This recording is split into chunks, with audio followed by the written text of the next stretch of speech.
திரைப்பட நகைச்சுவை நடிகர் விவேக். பள்ளி பருவம் சங்கரன் கோவிலில், மதுரை அமெரிக்கன் கல்லூரியில் படிக்கும் போதே கலையில் ஆர்வம் கொண்ட இவர் இயக்குனர் இமயம் கே. பாலச்சந்தர் அவர்களால் திரைக்கு வந்தார்.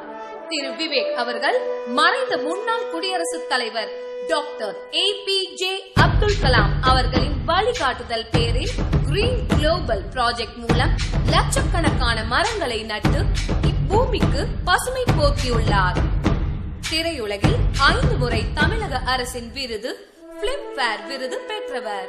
தனது நகைச்சுவை நடிப்பால் சிரிக்க மட்டுமல்ல, மூட நம்பிக்கைகளையும் சமூக சிந்தனையையும் கொண்டு பேசி சிந்திக்கவும் வைப்பவர். சின்ன கலைவாணர், எல்லோராலும் அன்போடு அழைக்கப்படும் நகைச்சுவை தென்றல் விவேக் அவர்களின் வருகை சங்கமம் மாநாட்டிற்கு பெருமை. வருக வருக. சிந்தும் ஒவ்வொரு துளி வேர்வைக்கும் வெற்றி ஒரு நாள் தன் வேர்வைக்கும் என்று சொல்லுவார்கள். உழைப்பை உரமாக்கி, செயலை திறமாக்கி சாதித்தவர்கள் வரிசையில் சிறப்பு விருந்தினர் அவர்கள். அவருக்கு சால்வை அணிவித்து சிறப்பு செய்யும்படி நம்முடைய PDG அவர்களையும் மாவட்ட ஆளுநர் அவர்களையும் அன்புடன் கேட்டுக்கொள்கின்றோம். துணை ஆளுநர் ரொட்டேரியன் K. கருப்பையா அவர்களும் மலர்கொத்துக்களை வழங்கி சிறப்பு செய்ய கேட்டுக்கொள்கின்றோம்.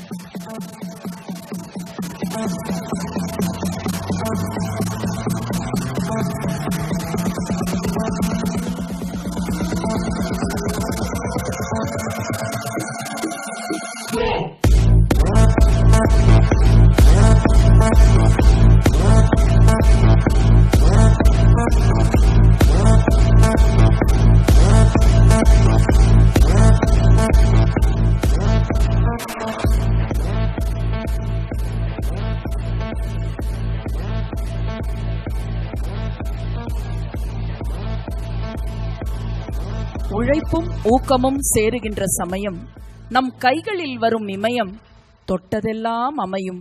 மகிழ்ச்சியில் பூக்கும் இதயம், மகிழ்ச்சியும் பூக்கும் இதயத்தோடு சங்கமித்திருக்கின்ற இந்த வேளையில் சிறப்பு விருந்தினர்கள்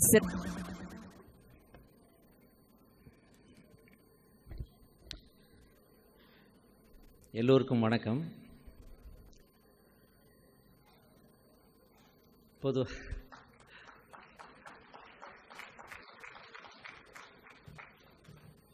எல்லாரும் சாப்பாட்டு நேரம் கொஞ்சம் பசியாக இருப்பீங்கன்னு நினைக்கிறேன். இல்லை சாப்பிட்டு வந்துட்டிங்களா தெரியல. பொதுவாக இந்த மாதிரி கூட்டங்களில் முதல்ல தலைவர் பேசுவார், அப்புறம் வேறு சில பேர் பேசுவாங்க, அதுக்கப்புறம் சிறப்பு சொற்பொழிவாளர்னு சொல்லி ஒரு டைம் கொடுத்து தான் என்னை கூப்பிடுவாங்க. இப்போ படக்குன்னு கூப்பிட்டோன்னே ஒன்றும் பிடிபட மாட்டேங்குது.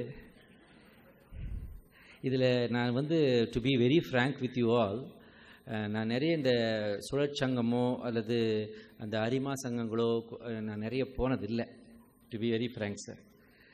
காரணம் என்னென்னா, எல்லா இது மாதிரி சங்கங்களிலும் எனக்கு தெரிந்தவர்கள் எல்லா ஊர்லேயும் இருக்காங்க. நான் ஒன்றுக்கு சென்று ஒன்றுக்கு செல்லவில்லை என்றால் கோபித்துக் கொள்கிறார்கள்.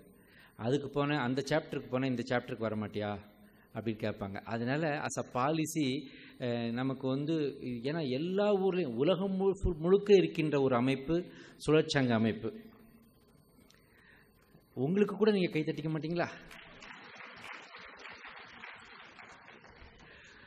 உலகம் முழுவதும் மனித குலத்திற்கு சேவை செய்ய வேண்டும் அப்படின்ற ஒரு உன்னதமான நோக்கத்தோடு ஆரம்பிக்கப்பட்ட ஒரு உத்தமமான அமைப்பு ரோட்டரி இன்டர்நேஷ்னல். ஆனால் எல்லா சாப்டர்லையும் எல்லா ஊர்லேயும் வான்னு கூப்பிட்டா இந்த சிங்கிள் பாடி எப்படி தாங்கும்? அதனால் அஸ் அ பாலிசி நான் சரி வேண்டாம் அப்படின்னு வச்சுருந்தேன். ரொம்ப வருந்தி அழைக்கின்ற ஒவ்வொரு 2 கூட்டங்கள், சின்ன கூட்டங்களுக்கு தான் சார் போயிருக்கேன். இவ்வளோ பெரிய க்ரௌடை நான் ரோட்டரியில் தான் ஃபஸ்ட் டைம் பார்க்குறேன். ஆக்சுவலாக கோட்டு போட்டால் நல்லா இருக்குன்றதே நான் ரோட்டரியை பார்த்து தான் கண்டுபிடிச்சேன். அது ஐரோப்பாவிலோ அமெரிக்காவிலோ அந்த தட்பவெட்ப நிலைக்கு அந்த கோட் சூட்டை அவங்க வேறு வழி இல்லாமல் போட்டாங்க. ஆனால் நாம் காது வழியாகவும் மூக்கு வழியாகவும் புகை போகிற அளவுக்கு வெயில் அடித்தாலும் அந்த கோட் போட்டால் தான் நமக்கு அந்த அந்த கம்பீரம் வருது அப்படின்னு. இது அதனுடைய அவங்களுடைய ஃபார்மாலிட்டிஸ். அது மட்டும் இல்லை, கூட்டம் ஆரம்பிக்கும்போது இதில் கொஞ்சம் பெல்லுலாம் அடிப்பாங்க. ஒரு வாட்டி நான் போயிருக்கேன், இங்கே பெல் எதுவுமே அடிக்காதனால எனக்கு ஒன்றும் பிடிபடலை. அதனால தான் திடீர்னு கூப்பிட்டோடனே ஒன்றும் எனக்கு என்ன தலைப்பு கொடுத்தாங்கன்னா, செய்வன திருந்தச் செய் அப்படின்ற டைட்டில் எனக்கு கொடுத்துருக்காங்க. செய்வன திருந்தச் செய், செய்கிறத கரெக்டாக பண்ணு. இது வந்து யார் ஃபஸ்ட்டு சொன்னான்னா, யார் சொன்னாங்க ஃபஸ்ட்டு? செய்வன திருந்தச் செய் அப்படின்றது தமிழ் இலக்கியத்தில் வர்ற ஒரு வார்த்தை. இந்த தமிழ் இலக்கியத்தில் வர்ற இந்த வார்த்தையை முதலாக சொன்னது யார்? ஔவையார். ஔவையார் தான் ஃபஸ்ட்டு ஆத்திச்சூடியில் சொன்னாங்க, செய்வது திருந்தச் செய். ஆனால் இப்போ அதுக்கு அர்த்தமே மாறிடுச்சு. அப்போ ஔவையார் சொன்னது, நல்ல காரியங்களை செய்யும்போது அதை சரியாக செய்யுங்கள், தவறு வந்து விடாமல் செய்யுங்கள் அப்படின்றதுக்காக செய்வன திருந்தச் செய்ன்னு சொன்னான். ஆனால் இன்னைக்கு இதுக்கு அர்த்தமே வேற. புரிஞ்சவங்க புரிஞ்சுக்கங்க. அது எப்படின்னா, செஞ்சிருவேன். ஒரு தப்பான காரியத்தை செய்கிறத கூட செஞ்சிருவேன் அப்படின்னு சினிமாவிலே வந்துருச்சு இந்த டைலாக்கு. ஸோ இப்போ அதுக்கு அர்த்தம் வேறு. ஆனால் ஒரிஜினலாக அதோடைய அர்த்தம் வந்து, ஒரு காரியத்தை செய்யும் பொழுது அதை திறம்பட, பழுது இல்லாமல், தவறு இல்லாமல், குற்றம் இல்லாமல் திறம்பட மிகச் சரியாக செய் அப்படின்றதான் ஔவை மூதாட்டி சொன்ன வார்த்தை இது. இந்த ஒரு வார்த்தையை கண்டுபிடித்து விவேக்கை பேச சொல்ல வேண்டும் என்று நினைத்த அந்த உள்ளம் இந்த ரோட்டரி இன்டர்நேஷனல் யாருடையது என்று தெரியவில்லை. அதற்கு உங்களுடைய பலத்த கரகோஷத்தோடு அவங்களுக்கு அந்த நன்றியை தெரிவிக்க விரும்புகிறேன். ஏன்னா எங்களுக்கும் இந்த மாதிரி ஏதாவது டைட்டில் கொடுத்தா தான் எங்களுக்கும் வேலை செய்யும். இல்லாட்டி வந்து ஒரு 10 ஜோக் அடிச்சுட்டு போயிடுவோன்னு நினைப்போம். இப்படி நீங்கள் வந்து ஒரு ஆக்கப்பூர்வமான ஒரு திசையில் என்னை திருப்பி விட்டுருக்கீங்க பாருங்கள். எப்படி பாரத ரத்னா டாக்டர் ஏபிஜே அப்துல் கலாம் அவர்கள் மரம் நடுங்கள் என்ற ஒரு திசையில் என்னை திருப்பி விட்டாரோ, அதே போல் ஒரு நல்ல டாப்பிக்கை கொடுத்து இதை பற்றி கொஞ்ச நேரம் பேசு, அது எவ்வளோ பிளேடாக இருந்தாலும் நாங்கள் கேட்குறோம் அப்படின்னு சொல்லி என்னை கூப்பிட்டு நிறுத்தியிருக்கீங்களே, உங்களுக்கு நான் எப்படி நன்றி சொல்கிறது? ஆக இந்த விழாவிலே இங்கே மாவட்ட ஆளுநராக அமர்ந்திருக்கும் டி சண்முக சுந்தரம் அவர்களே, மாவட்ட முதல் பெண்மணி மலர்விழி சண்முக சுந்தரம் அவர்களே, மற்றும் தலைவர் வி ஞானசேகரன் அவர்களே, செயலாளர் பி ஜெகதீசன் அவர்களே, திரு டிஸ்ட்ரிக்ட் ட்ரெய்னர் திரு என் அசோகா அவர்களே, பிரசிடெண்ட் ஆர்சி சேலம் திரு இசி இளஞ்செழியன் அவர்களே, மற்றும் அசிஸ்டன்ட் கவர்னர் வெள்ளையாக இருந்தாலும் கருப்பையா என்று பெயர் வைத்திருக்கும் திரு கருப்பையா நண்பர் அவர்களே, மற்றும் இங்கே கூடியிருக்கின்ற ஏராளமான சுழற்சங்க உறுப்பினர்களே, நண்பர்களே, குடும்பத்தினர்களே, தாய்க்குலங்களே, சிறுவர் சிறுமியர்களே, இங்கே வந்து பிட்டு எடுத்துகிட்டு வந்திருக்கேன். இந்த பிட்டை பார்த்து உங்ககிட்ட கொஞ்சம் பேசலான்னு நினைக்கிறேன். ஏன்னா உங்கள்கிட்ட பேசும்போது உங்களுக்கு இன்ட்ரெஸ்டிங்காக கொஞ்சம் பேசணும். ஸ்கூலில் ஒரு பையன் வந்து வாத்தியார் கிளாஸ் எடுக்க ஆரம்பித்த உடனே மெதுவாக கண் கலங்கி லைட்டாக அழ ஆரம்பித்தான். உடனே வாத்தியார், ஏன்ப்பா அழுற?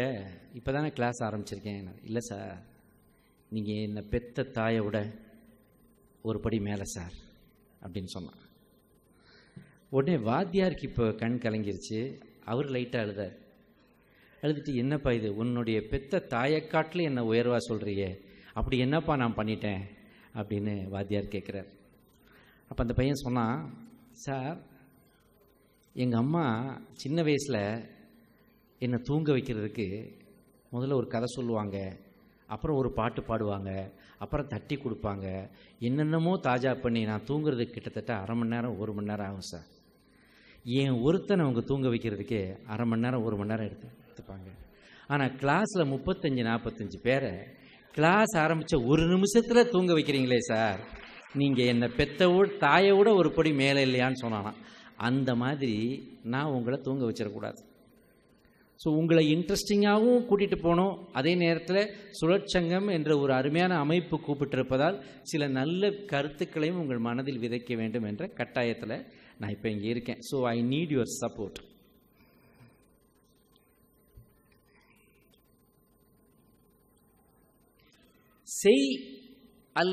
அதாவது செய்வன திருந்த செய்ன்றது ஒரு ஓரமாக வச்சுருவோம். முதல்ல அந்த செய்ன்ற வார்த்தையை எடுக்கணும். ஏதாவது செய்தால் தானே அப்புறமா திருந்த செய்ய முடியும். நீங்கள் பார்த்தீங்கன்னா டூ இட், செய் அல்லது செத்துமடி, இதை சொன்னது பேரறிஞர் அண்ணா. யூ டூ ஆர் டை அப்படின்னு முதல்ல அந்த வார்த்தையை சொன்னவர் தமிழ்நாட்டில் பேரறிஞர் அண்ணா சொன்னார். நீங்கள் நைக் ஷூவில் பார்த்தீங்கன்னா ஒரு வார்த்தை போட்டிருக்கும். அதில் என்ன எழுதியிருக்கும்னா நைக் ஷூவில் டூ இட். அதுதான் நைக்கி கம்பெனி ஷூவோட லோகோவில் இருக்கிற வார்த்தையே, கேப்ஷனே டூ இட்.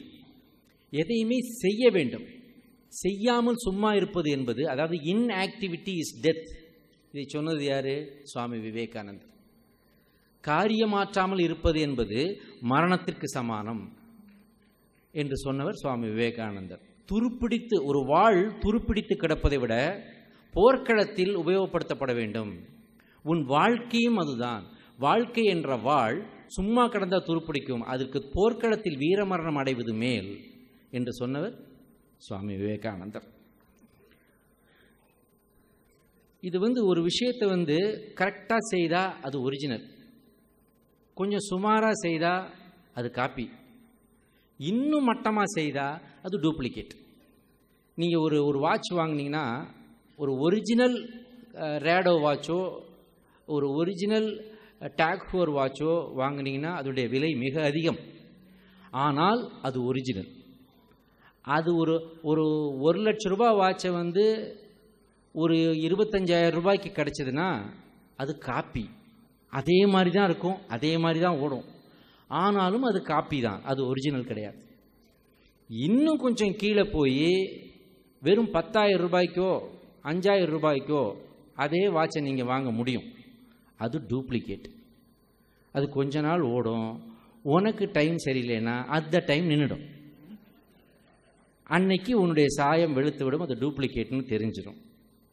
ஸோ செய்வன திருந்தச்சே என்பது go towards the originality, go towards the best, go towards the perfection. இந்த பெர்ஃபெக்ஷன் வரும்பொழுது தான் செய்வன திருந்தச்சை அப்படின்றது சரியாக அமையும். ஒரு இனத்தை அழிக்க வேண்டுமென்றால் அதன் மொழியை அழிக்க வேண்டும்னு சொன்னான். இது யார் சொன்னான்னா, பிரிட்டிஷ் காலத்தில் பிரிட்டிஷ் நம்ம நாட்டுக்குள்ளே நுழைவதற்கு முன்பாக இங்கே சர்வே எடுத்து சென்ற மெக்காலே என்பவர் அங்கே போய் அங்கே உள்ள பாராளுமன்றத்தில் ராணிக்கிட்ட ஒரு ரிப்போர்ட் ஒன்று கொடுக்குறார்.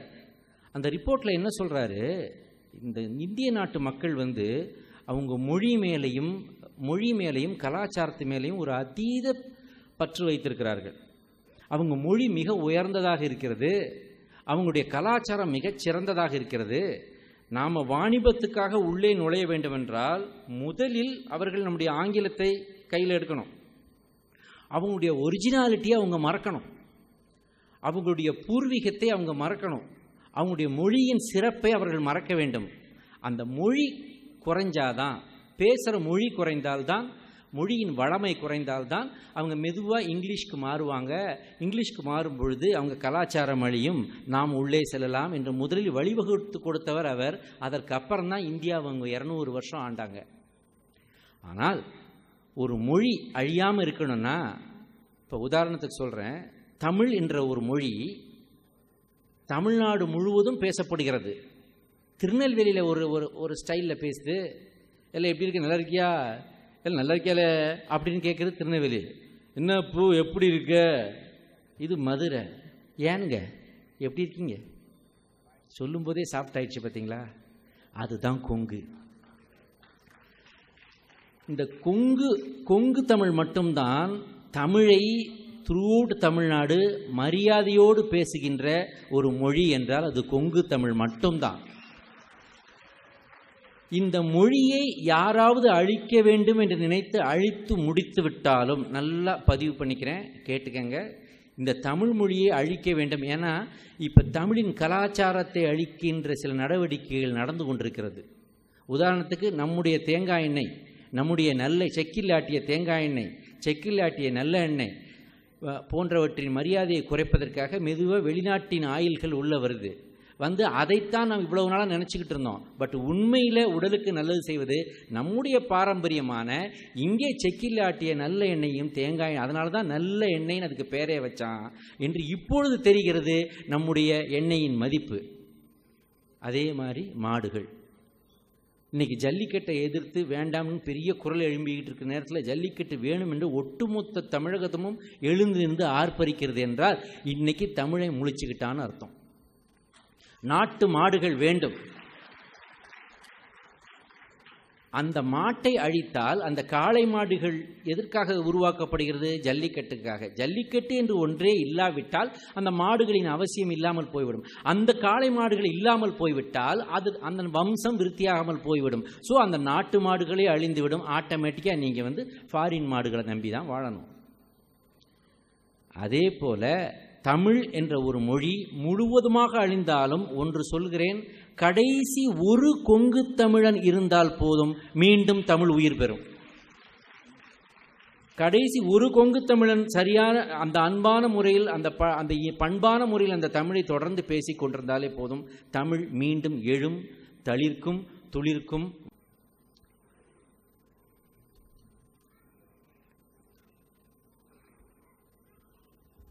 I'm Rotarian. நான் மீட்டிங்ஸில் பார்த்துருக்கிறேன், எல்லோரும் கை குலுக்கும். ஐம் ரொட்டேரியன் ஸ்டைலாக கை குலுக்குவாங்க. அது ஒரு பெருமை, அது ஒரு கௌரவம், அது ஒரு தில்லு, ஒரு தெம்பு தான். பட் அதோடு நிற்கலை. அதை மட்டும் செய்துட்டு கை குலுக்கிறத மட்டும் கை குலுக்குவது, டின்னர் சாப்பிடுவது, பார்ட்டியில் கலந்து கொள்வது என்பதோடு உங்களுடைய சர்வீஸ் நிற்கலை. ஏன்னா ரோட்டரிங்கிறது அதனுடைய மோட்டோ சர்வீஸ் அபவ் செல்ஃப். தன்னையும் தாண்டி தான் செய்கின்ற சோஷியல் சர்வீஸை தனக்கும் மேலே வச்சான். அதுதான் ரோட்டரி இன்டர்நேஷ்னல். நான் சாதாரணம், நான் செய்கின்ற சர்வீஸ் என்னை காட்டிலும் உயர்வானது. ஆக எனக்கு கொடுக்கின்ற மரியாதை விட நான் செய்கின்ற சர்வீஸ்க்கு நான் மரியாதை கொடுக்குறேன் அப்படின்றதான் உங்களுடைய ரோட்டம். ஸோ ஐ எம் ரொட்டேரியன்னா எல்லாருமே ரொட்டேரியன்னா என்னது? சுழலுபவன். இன்னொரு அர்த்தம், one who rotates is a Rotarian. 4 round அடித்தா எல்லாருமே ரொட்டேரியன் தான். புரிஞ்சவங்க புரிஞ்சுக்கங்க, புரியாதவங்க புரிஞ்சவங்க கேட்டு தெரிஞ்சுக்கங்க. ஆனால் அந்த ரொட்டேரியனை நமக்கு வேணும். இன்னொருத்தன் தப்பாக புரிஞ்சுக்கிட்டான், சார் என்ன சார் இப்போ ரொட்டேஷனுக்கு ஏதாவது அமௌண்ட் தருவாங்களா சார்னு கேட்க. இது அந்த ரொட்டேஷன் இல்லைப்பா, இது சுழல் சங்கம். சுழன்று சுழன்று உலகம் முழுவதும் சுழன்று சுழன்று சென்று பாதிக்கப்பட்டவர்களுக்கும் உதவி தேவைப்படுவர்களுக்கும் தீனர்களுக்கும் அனாதைகளுக்கும் நோயாளிகளுக்கும் சேவை செய்கின்ற ஒரு அமைப்பு. ஸோ இங்கே சர்வீஸ் தான் மெயின். Service, friendship, service. அதுவும் எப்படி? Service above self. தன்னை காட்டிலும் தான் செய்யும் சேவை அதற்கு மேலாக வைத்த ஒரு உன்னதமான அமைப்பில் நாம் இங்கே இருக்கோம்.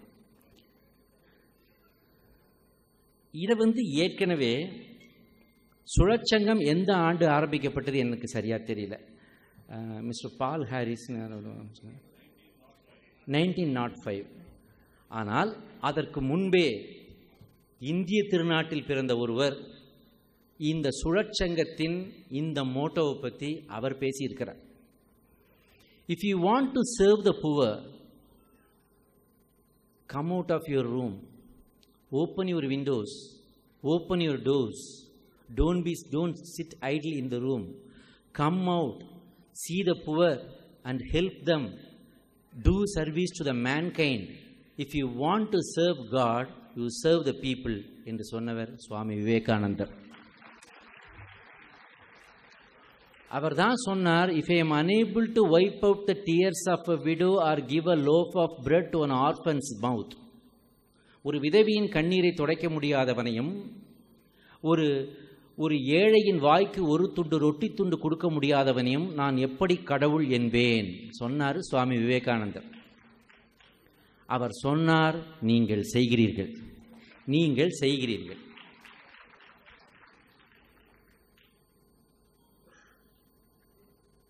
கேர்ஃபுல்லாக இருக்கணும். செய்வன திருந்த செய். ஒரு விஷயத்தை கரெக்டாக பண்ணணும். லுக் பிஃபோர் யூ லீப் அப்படின்னு ஒரு இங்கிலீஷில் ஒரு சேயிங்கே இருக்குது. Look before you leap, look before you jump. ஆக ஒரு விஷயத்தை நாம் எடுத்து செய்வதற்கு முன்பாக அதனுடைய ப்ரோஸ் அண்ட் கான்ஸ், அதனுடைய விளைவுகள் எப்படி இருக்கும், அதனால் வருகின்ற நன்மை என்ன, அந்த செயலை செய்வதால் பின்னாடி வரக்கூடிய ரிஸ்க் என்ன, இதையெல்லாம் தெரிந்து கொண்டு அந்த செயலை செய்தால்தான் அது செய்வன திருந்த செயலாக அமையும். ஒருத்தன் நொண்டி நொண்டி வந்தான். அவனை பார்த்து இன்னொருத்தன் கேட்டான், ஏன் சார் கால் இவ்வளவு நொண்டி நொண்டி வர்றீங்க அப்படின்னு கேட்டான்.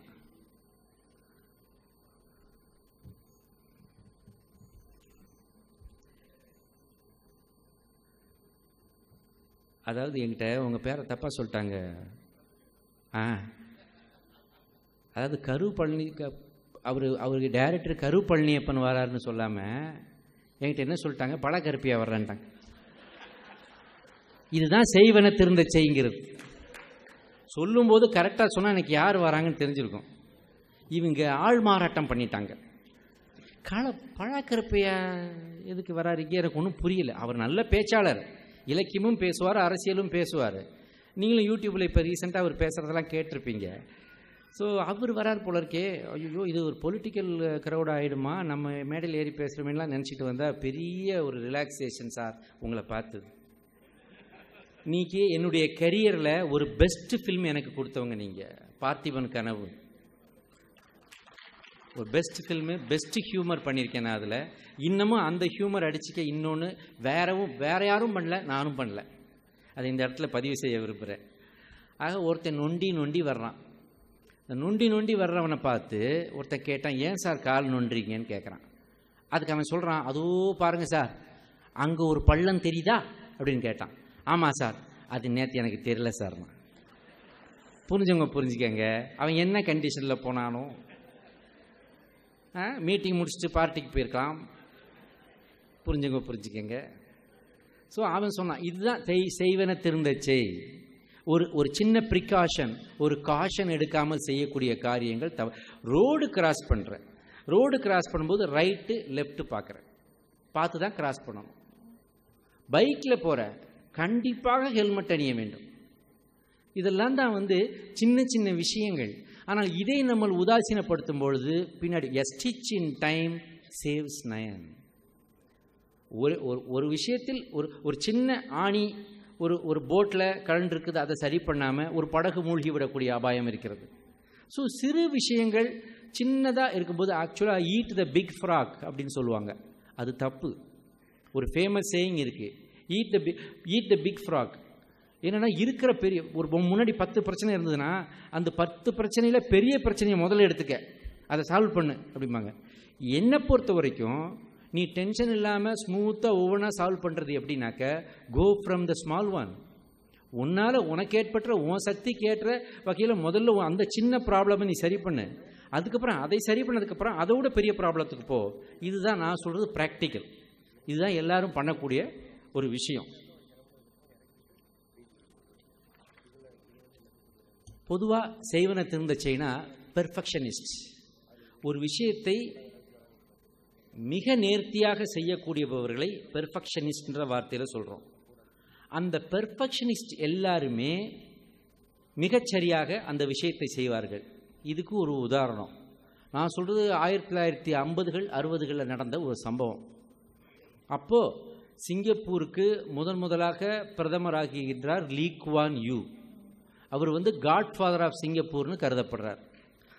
அவர் என்ன பண்ணார், தன்னுடைய சின்ன குட்டி தீவை உயர்த்தணுன்றதுக்காக அப்போது இங்கிலாந்தின் பிரதமராக இருந்த மார்கரெட் தாட்சருக்கு கம்ப்யூட்டரில் ஒரு இமெயில் அனுப்புகிறார்.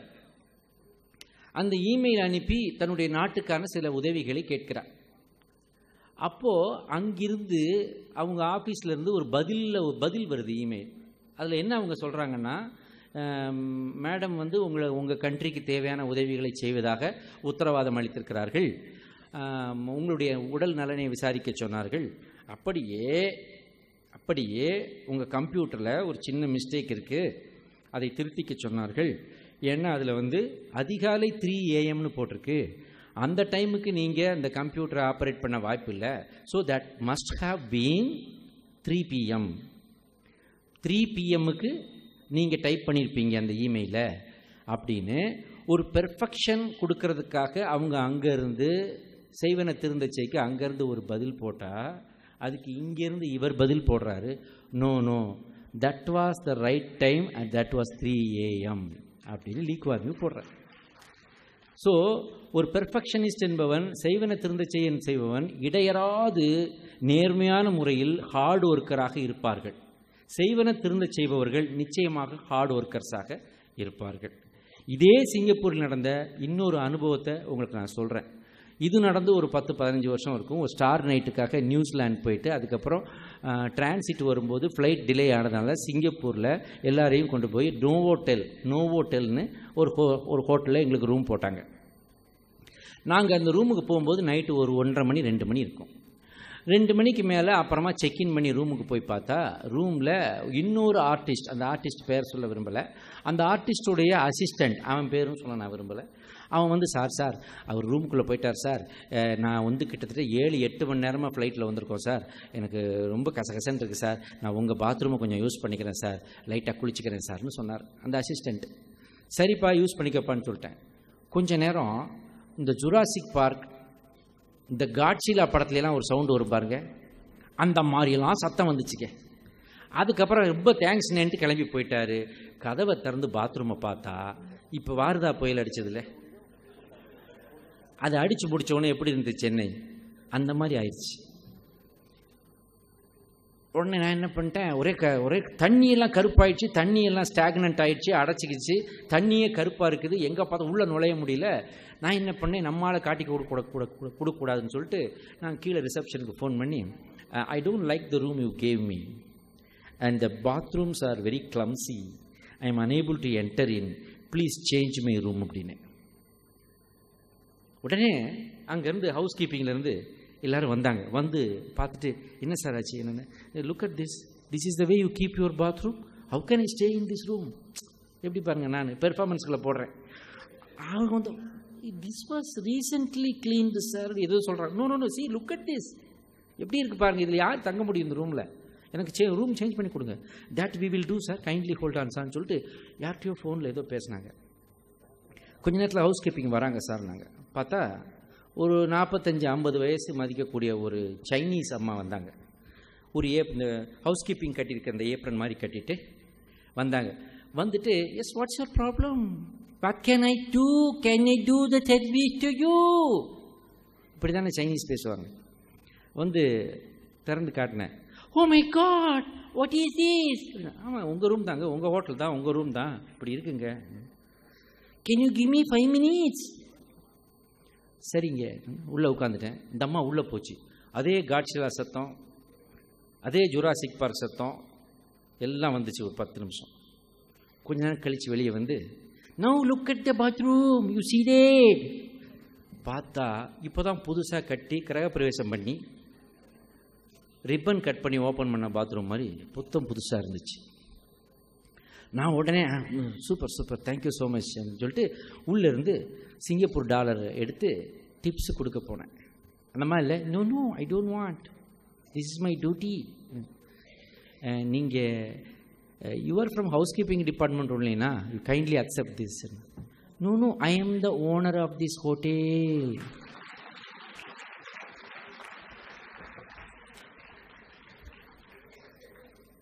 ஸோ இந்த மாதிரி ஹார்ட் ஒர்க்கர்ஸ் தான் செய்வன திருந்த செய்க்கு மிகச்சிறந்த உதாரணமாக இருப்பார்கள். பேட்ரியாட்டிசம், இதே சிங்கப்பூரில் நடந்த இன்னொரு ஒரு சம்பவம் பேட்ரியாட்டிசம். ஒரு ட்ரெயின் போயிட்டுருக்கு, அது சிங்கப்பூருடைய கவர்மெண்ட் ட்ரெயின். அந்த ட்ரெயினில் ஒரு வயசானம்மா உட்காந்துருக்குது. அந்த வயசான அம்மா கிட்ட ஒரு ஃபாரின் டூரிஸ்ட்டு தடதடன்னு ஓடி வந்து ட்ரெயினுக்கு கிளம்புற நேரத்தில் ஓடி வந்து ஏறி பக்கத்தில் உட்காடுறான். உட்கார்றவன் சும்மா இல்லாமல் எதிர்த்த சீட்டில் உட்கார்றவன் சும்மா இல்லாமல் என்ன பண்ணான், அவன் கால்லாம் சகதியாக இருக்குது, பூட்ஸ் எல்லாம் ஒரே சேராக இருக்குது, மழையில் ஓடி வந்திருக்கான். அவன் என்ன பண்ணிட்டான், காலில் வாக்பேனை போட்டுக்கிட்டு கால் ரெண்டையும் எடுத்து எதிர்த்த சீட்டு மேலே வைக்கிறான். அந்த அம்மா பக்கத்தில் உட்காந்துருக்கு. எதிர்த்த சீட் மேலே வச்சுட்டு அவன் ஜாலியாக மியூசிக் கேட்டு வரான். அந்த ஷூவிலேருந்து அந்த தண்ணியெல்லாம் சொட்டி அந்த சீட்டு வந்து சாயில் ஆகிட்டு இருக்குது. நம்மளாக இருந்தால் என்ன பண்ணுவோம்? உடனே நம்ம வாயில் வண்டியாக வந்துடாதா? அவன் அம்மா, அவன் அப்பா, அவன் தாத்தா, அவன் பாட்டி, அவன் குலம் கோத்திரம் எல்லாத்தையும் இழுத்துற மாட்டோமா? அந்த கொஞ்ச நேரம் பார்த்துச்சு, டக்குன்னு அந்த 2 காலையும் எடுத்து பூட்ஸ் காலை எடுத்து தான் மடி மேலே வச்சுக்கிச்சு. அவன் பதறி போயிட்டான். மடி மேலே வச்சுக்கிட்டு பதறி போய் வாட்னா அதுக்கு அந்த அம்மா சொல்லிச்சு, இது வந்து நீங்கள் வந்து எங்கள் நாட்டுக்கு வந்திருக்கிற ஒரு விருந்தாளி, வெளிநாட்டு பிரயாணி, உங்களால் எங்களுடைய அயல்நாட்டு வாணிகம் வந்து அந்நிய செலாவணி கூடுது. பட் இது எங்கள் கவர்மெண்ட்டோட ப்ராப்பர்ட்டி, சிங்கப்பூர் கவர்மெண்ட்டோட ப்ராப்பர்ட்டி. இதில் நீங்கள் கால் வச்சு இந்த சீட்டை சாயில் பண்ணிட்டீங்கன்னா நாளைக்கு இன்னொரு பேசஞ்சர் வந்து அடுத்தாப்பில் உட்கார முடியாது. என் ட்ரெஸ் அப்படி இல்லை, நான் வீட்டுக்கு போனோன்னே வாஷிங் மிஷினில் போட்டு நான் கழுவிக்குவேன். உங்களை நான் இன்சல்ட் பண்ண விரும்பலை, அதே நேரத்தில் என் கண்ட்ரியோட ப்ராப்பர்ட்டி கெடுவதையும் நான் விரும்பவில்லை என்று சொன்னது. இது பாருங்க, இதுக்கு மேலே போகிறான் ஒருத்தன், இதுக்கு மேலே போகுது. இதுவே பஞ்ச் லைன் நமக்கு, இதுதான் இந்த கதையோட எண்டு. ஆனால் இதை ஒட்டு கேட்டுக்கிட்டு இருந்த ஒருத்தன் கவர்மெண்ட்டுக்கு போட்டு கொடுத்துட்டான். இந்த அம்மா வந்து இப்படி பண்ணிருச்சு. கவர்மெண்ட் என்ன பண்ணிச்சு, அந்த அம்மாவை கூப்பிட்டு அந்த அம்மாவுக்கு பல விருதுகளை கொடுத்து ஹானர் கொடுத்து சிங்கப்பூருக்குள்ளே எங்கே வேணாலும் ட்ரெயினில் பஸ்ஸில் போனாலும் அதுக்கு ஃப்ரீனுச்சு. ஒரு செய்யக்கூடிய விஷயத்தை திருத்தமாக செய்ததால் அந்த அம்மாவுக்கு ஒரு தேசிய கௌரவம் கிடைத்தது. நம்ம ஊரில் கல்யாணத்துக்கான நகையை வச்சுருப்பாங்க. பொண்ணு கல்யாணத்துக்காக பல பவுன் நகையை வச்சுட்டு பல லட்சக்கணக்கான பணத்தை வச்சுட்டு ஆட்டோவில் மறந்துட்டு போயிட்டா, அந்த ஆட்டோக்காரன் நேர்மையானவனாக இருந்து அதை கொண்டு போய் போலீஸ் ஸ்டேஷனில் கொடுத்தா அவனுக்கு 500 ரூபா கொடுக்குறாங்க. ஒரு ஆஃபுக்கே 500 பத்தாது. புரிஞ்சவங்க புரிஞ்சுக்கங்க, புரியாதவங்க புரிஞ்சவங்கிட்ட கேட்டு தெரிஞ்சுக்கங்க. அப்போ அவன் வந்து என்ன ஆகிறான், அவன் இழிச்ச வாயினாயிடுறான். அவன் அப்படியே எடுத்துக்கிட்டு எஸ்கேப் ஆகிருந்தான்னா என் ஆட்டோ நம்பரும் தெரியாது, ஒன்றும் தெரியாது. அவன் பெரிய ஆளாக இருந்திருப்பான். ஆனால் அவன் நேர்மையாக இருந்தான், அதனால் இழிச்ச வாயினானான். ஆக இதை கொஞ்சம் யோசிக்கணும். ஒரு நேர்மையான காரியத்தை செய்யும் பொழுது அதற்கான கௌரவமும் அங்கீகாரமும் கிடைத்தால்தான் நேர்மை தொடரும்.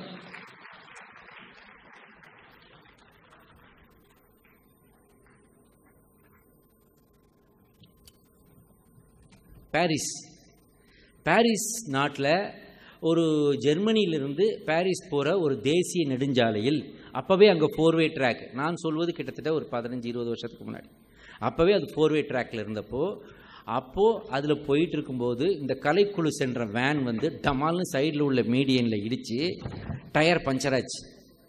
டயர் பஞ்சர் ஆன உடனே நாங்கள் பதறி போயிட்டோம். ஆனால் அந்த டிரைவர் என்ன பண்ணால், இறங்கி ஒரு சைடில் கொண்டு அந்த வேனை நிறுத்திட்டு புதருக்குள்ளே போனான். சைடில் உள்ள புதருக்குள்ளே, ஏன்னா நம்மளாம் இவ்வளோ கஷ்டத்தில் இருக்கோம், இவன் இந்த நேரத்தில் மூச்சா போகிறான் பாடுறான்னு நாங்கள்லாம் டென்ஷன் ஆனோம். ஆனால் அவன் அங்கே போயிட்டு புதருக்குள்ளே கையை விட்டு ஒரு ஃபோன் எடுத்தான். அது அந்த ஏரியாவில் உள்ள அந்த டிரான்ஸ்போர்ட்டுக்கு உண்டான ஹெல்ப் லைன் ஃபோனு. அதை எடுத்து அவன் ஃபோன் பண்ணி இந்த மாதிரி இந்த இடத்துல எங்கள் வண்டி இப்படி பஞ்சராகி நிற்குதுன்ற சொல்லி முடித்து ஸ்ட்ரைக் வாட்சில் பார்த்தா கரெக்டாக 5 நிமிஷம் கூட இருக்காது, ஒரு ஹெல்ப் வேன் வந்துச்சு. டிராஃபிக் போலீஸ் 2 வேன் வந்துச்சு. ஒன்று வந்து மெயின்டெனன்ஸ் வேனு, இன்னொன்று வந்து போலீஸ் வேன். 2 வந்தாங்க. வந்துட்டு பார்த்துட்டு அடுத்த 5 நிமிஷத்தில் இந்த டயரை கழட்டிட்டு புது டயரை மாட்டி ஃபிட் பண்ணி கொடுத்துட்டு அங்கேயே வந்து பில்லு போட்டான். நான் சொன்னேன், சார் இவ்வளவு ராத்திரியில் இவ்வளோ கஷ்டத்தில் டக்குன்னு ஒருத்தன் வந்து ஹெல்ப் பண்ணியிருக்கான், எக்ஸ்ட்ரா ஏதாவது கொடுங்க சார், எக்ஸ்ட்ரா ஏதாவது டிப்ஸு கொடுங்க. சும்மா இருங்க சார், தூக்கி உள்ளே வச்சுருவான் சார். ஏன் சார் வேணா பாருங்கள் சார். அவன் கொடுத்துன்னு அதை வாங்கிட்டு போனான். ஆனால் அதோடு அவன் போகவில்லை. அவன் என்ன பண்ணான், டைம் ஓவரா, ஒன்றும் புரியலையப்பா, மணி அடிக்கலையேன்னு வந்தால் மணி அடிக்குது.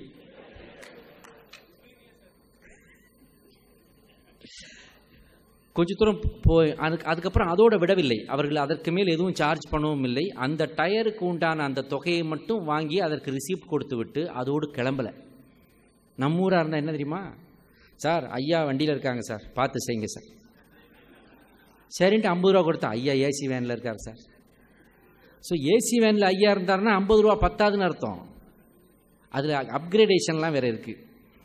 இப்படி இருக்கிற சூழ்நிலை அவன் வாங்கிட்டு அவன் என்ன பண்ணிட்டான், அதோட கிளம்பி சல்லுன்னு திரும்பி போகலை, யூட்டன் அடித்து பின்னாடியே ஒரு 10 கிலோமீட்டர் வந்தான். அந்த போலீஸ் வந்துட்டு, நான் போட்டிருக்க அந்த டயர் உங்களுக்கு கரெக்ட் அலைன்மெண்ட் இருக்கா, உங்களால் சரியாக பயணம் பண்ண முடிகிறதா? ஏன்னா அங்கே என்ன பண்ணுவாங்களாம், அந்த மாதிரி டயர் மாற்றினதுக்கப்புறம் ஒரு 5வது கிலோமீட்டரில் சரியாக இல்லைங்க, ஒரு சரியாக எங்களுக்கு ஃபிட் பண்ணலான்னு கம்ப்ளைண்ட் கொடுத்தாங்கன்னா அவன் மேலே போயிருமா. அதனால் நம்ம 10 கிலோமீட்டர் பின்னாடியே வந்து பார்த்துட்டு அதுக்கப்புறம் எங்களை ஓவர்டேக் பண்ணி கையாட்டிட்டு தேங்க்யூ விஷ் யூ குட் ஜேர்னின்னு சொல்லிட்டு போகிறான். இது அங்கு நடந்த ஒரு பெர்ஃபெக்ஷன், ஒரு நேர்மை, ஒரு நிகழ்வு. இந்த நிகழ்வை இந்த இடத்துல உங்களுக்கு நான் பதிவு செய்ய விரும்புகிறேன். அர்ப்பணிப்பு. கரிகாலன் கட்டிய கல்லணை இன்னைக்கு கரிகாலன் கட்டிய கல்லணை 2000 வருஷத்துக்கு மேலே ஆச்சு, இது வரைக்கும் இடியலை சார். ஆனால் நம்ம சென்னை ஏர்போர்ட்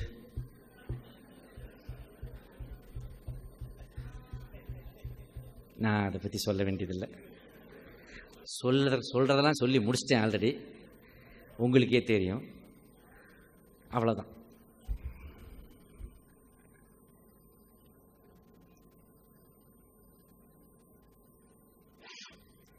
திருவள்ளுவர் சொல்கிறார், அதோட என்னோட ஸ்பீச்சை முடிச்சுக்க விரும்புகிறேன். திருவள்ளுவர் சொல்கிறாரு, செய்வன திருந்தச்செய்க்கு மிகச்சிறந்த உதாரணமாக ஒரு குறளை சொல்லலாம். என்ன சொல்கிறாருன்னா, நோய் நாடி நோய் முதல் நாடி. அங்கே பிடிச்சிட்டாரு, நோய்க்கு மருந்து கொடுக்காத, நோய் நாடு, அதுக்கப்புறம் நோய் முதல் நாடு. நோய் நாடி நோய் முதல் நாடி அது தணிக்கும் வாய் நாடி வாய்ப்பை செயல் அப்படின்னு சொன்னார். ஒரு நோயாளி உங்கள்கிட்ட வந்தான்னா அவனுடைய நோய்க்கு ஸ்ட்ரைட்டாக மருந்து கொடுக்காம அந்த நோய் அவனுக்கு ஏன் ஏற்பட்டது, அதன் தொடர்பால் பல விஷயங்களை ஆராய்ச்சி செய்து அது இனிமேல் வராமல் இருப்பதற்கு அதன் முளையிலேயே அதை கிள்ளி அதை சரிப்படுத்துவது தான் சிறந்த மருத்துவன் அப்படின்னு சொல்கிறாரு. திஸ் இஸ் கால்டு செய்வன திருந்தச் செய்தல் அப்படின்னு சொல்கிறாரு. ஆனால் இப்போ உள்ள பெரிய பெரிய ஹாஸ்பிட்டல்லாம் உள்ளே போன உடனே நம்ம முகத்தை பார்த்த உடனே கம்ப்யூட்டரில் பில் அடிக்க ஆரம்பிச்சிடுறாங்க. சின்னதாக முழங்கால் வலிக்கு போனால் கூட உங்களுக்கு முட்டியை மாற்றணும் சார்ன்றான். என்னடா ஜட்டியை மாற்றுற மாதிரி இவ்வளோ ஈஸியாக சொல்கிற, முட்டியை மாற்றணுங்கிறாங்க. இது என்ன, எதனால் இந்த முட்டி வலி வந்தது, இது வேறு வகையில் எப்படி சரி பண்ணலாம், இவனுடைய வலியை எப்படி குறைப்பலாம், இவனுடைய உணவு பழக்க வழக்கம் எப்படி இருந்தது, இவனுடைய வாழ்க்கை பழக்க வழக்கங்கள் எப்படி இருக்கிறது, எதன் காரணமாக எனக்கு இந்த வலி வந்தது, இவனுடைய ஹெரிடிட்ரி ஏதாவது இருக்கா இவனுக்கு, இதையெல்லாம் ஆராய்ந்து பார்த்து வெறும் மருந்தினால் இவனை குணப்படுத்த முடியாவிட்டால் அடுத்த கட்டம் அது. ஆனால் இப்போது மருத்துவமே வியாபாரமாக பெருகிவிட்ட நிலையில் போன உடனே முட்டியை மாற்று, கையை மாற்றணும் சார், ஷோல்டரை மாற்றணும் சார், அப்போ வலி இல்லாமல் சிகிச்சை சார், ஊசி போட்டதே தெரியாது சார், நீங்கள் படுத்துருவீங்க சார், எந்திரிச்சோடனே பில்லை காட்டுவோம் சார், மறுபடியும் நீங்கள் படுத்துருவீங்க சார். இப்படி போயிட்டு இருக்குது. இந்த சூழ்நிலையில் செய்வன திருந்தச் செய். உன் நினைவுகள் எதுவோ அதில் கவனமாக இரு. காரணம், உன் நினைவுகள் வார்த்தையாகின்றன. உன் வார்த்தைகள் எதுவோ அதில் மிக கவனமாக இரு. காரணம், உன் வார்த்தைகள் தான் பின்பு செயல்களாகின்றன. உன் செயல்கள் எதுவோ அதன் மேல் நீ கவனமாக இரு. பிகாஸ் தொடர்ந்து செய்யும் செயல்கள் உனக்கு பழக்கமாகின்றன. உன் பழக்கங்கள் எதுவோ, ஒரே ஒரு நாள் ஃப்ரெண்டு கேட்டான் சொன்னான் அப்படின்றதுக்காக ஒரே ஒரு லைட்டாக சிகரெட்டில் எதையோ கலந்து கொடுத்தான், இழுத்தான் ஒருத்தன். அது அடுத்த நாளும் செய்தான், அதற்கு அடுத்த நாளும் செய்தான், அதுக்கப்புறம் உன்னுடைய ஆக்ஷன் பழக்கமானது. அப்படி தான் மாற்றான். முதல் ட்ரிங்க் யாருக்குமே பிடிக்கிறதில்ல, அது உடம்பு அதை வெறுத்து அதை ஒதுக்குது. ஆனால் போராடுறான், அது கூட போராடி அதை ஜெயிக்கிறான். அதுக்கப்புறம் அதிலிருந்து அவனால் விடுபட முடியல, அது அவனை ஜெயித்து விடுகிறது. இதுதான். ஸோ உன் வார்த்தை ஆக்ஷன் ஆகுது, உன் ஆக்ஷன் பழக்கமாகுது, உன் பழக்கம் எதுவோ அதில் கவனமாகிறது. பிகாஸ் அது உன்னுடைய குணநலனாகிறது. உன் பழக்கம், your habits become your character. ஆக உன் பழக்கம் உன் குணநலனாகிறது. உன் குணநலத்தின் மேல் கவனம் வை, அது உன் வாழ்க்கையாகிறது. இதை சொன்னவர் சுவாமி விவேகானந்தர். செய்வன திருந்தச்சை. சிம்பிளாக அந்த காலத்திலே 5000-10,000 வருஷத்துக்கு முன்னாடியே ஒருத்தர் புலவர் சொல்லிட்டு போயிட்டாரு, தீதும் நன்றும் பிறர் தர வாரா. இதில் எல்லாத்தையுமே அடக்கிட்டார். நல்லதோ கெட்டதோ வெளியிலேருந்து வரல. No help comes from outside. Swami Vivekanandar சொல்கிற வார்த்தை, no help comes from outside. எல்லாத்திற்கும் you are the creator of your own destiny. You can do anything and everything because all the forces are within you. Life strong, strength is your life and weakness is your death. If anything weakness, don't even touch at the tip of your toe. ஏதாவது உன்னை பலகீனப்படுத்தும் என்றால் அதை உன் கால் கட்டை விரலால் கூட தீண்டாதே. இப்படிலாம் சொல்லி வச்சுட்டு போயிருக்காங்க. ஆனால் அதை நம்ம எவ்வளோ ஃபாலோ பண்ணுறோம் தெரியாது. ஆனால் நாம் செய்கிற அன்றாட செயல்கள்லையாவது ஓரளவுக்கு அதை பெர்ஃபெக்டாக பண்ணுவோம். ஏன்னா மரம் நடுறதுக்குன்னு போனேன்.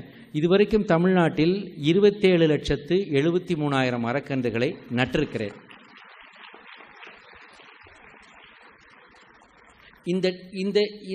இதற்கு டெடிகேஷன் தான் காரணம், வேற எதுவுமே கிடையாது. இவர் ஒருத்தர் சொல்லிட்டார். ஏன்னா தமிழ்நாட்டின் சூப்பர் ஸ்டார் ரஜினிகாந்தாக இருக்கலாம், ஆந்திராவின் சூப்பர் ஸ்டார் மகேஷ் பாபுவாக இருக்கலாம், கேரளாவின் சூப்பர் ஸ்டார் மோகன்லாலோ மம்மூட்டியாகவோ இருக்கலாம், வட இந்தியாவின் சூப்பர் ஸ்டார் அமிதாப் பச்சனாக இருக்கலாம். ஆனால் ஆல் இண்டியா ஸ்டூடெண்ட்ஸுடைய ஒரே super star doctor APJ Abdul Kalam தான். ஸோ அவர் கூப்பிட்டு ஒரு பணியை நம்மகிட்ட கொடுக்குறாரு. 2008-2009 கொடுத்து கிட்டத்தட்ட அது ஒரு வேள்வி மாதிரி. சினிமா ஷூட்டிங்கெல்லாம் விட்டுட்டு பின்னாடி ஓடி இன்னைக்கு 27,73,000 மரக்கன்றுகளை முடிக்கின்ற பட்சத்தில் இன்னைக்கு தமிழ்நாடு முழுவதும் எங்கு பார்த்தாலும் மரம் நட வேண்டும் என்ற ஒரு எழுச்சியும் ஏற்பட்டு ஏகப்பட்ட அமைப்புகள் உருவாகி அந்த அமைப்புகளின் நிகழ்ச்சிகளுக்கெல்லாம் நான் செல்கின்ற அளவுக்கு சென்றிருக்கிறேன் என்றால் அன்றே அவர் சொன்னார். அவன் சொன்னான், அருணாச்சலம் சொன்னான், ஆண்டவன் சொன்னான், அருணாச்சலம் கேட்டாங்க மாதிரி அப்துல் கலாம் சொன்னார், நான் செய்துக்கிட்டு இருக்கேன். அவ்வளோதான். அந்த டெடிகேஷன் மட்டும்தான். அப்படிப்பட்ட உயர்ந்த மனிதர்கள் ஒரு விஷயத்தை சொல்லும் பொழுது ஆட்டோமேட்டிக்காகவே அது செய்வன திருந்த செய்யாகத்தான் இருக்கும். அதை அப்படியே காப்பி அடித்தாலே போதுமானது, நமக்கு அதனுடைய ரிசல்ட் நிச்சயமாக கிடைக்கும்.